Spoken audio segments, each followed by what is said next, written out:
దక్షిణ కాశీగా పేరుగాంచిన వేములవాడలో ఈ నెల 7, 8, 9 తేదీల్లో జరుగు మహాశివరాత్రి జాతరకు దేశం నలుమూలల నుంచి తరలివచ్చే వేలాది మంది భక్తులకు ఎలాంటి ఇబ్బందులు కలగకుండా దేవాదాయ పరిసర ప్రాంతాలకు జిల్లా ఎస్పీ అఖిల్ మహాజన్ బుధవారం పరిశీలించారు.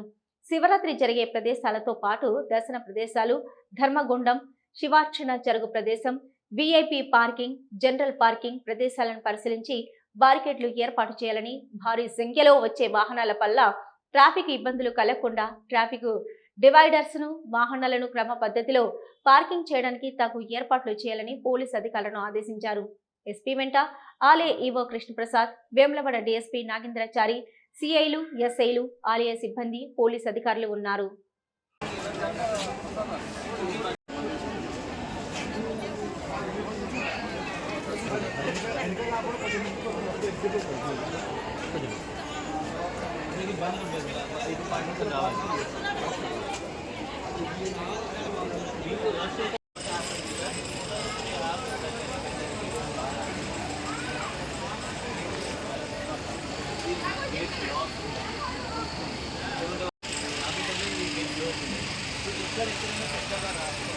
ధర్మగుండం ఎగ్జిట్ అక్కడ యారో చేసింది.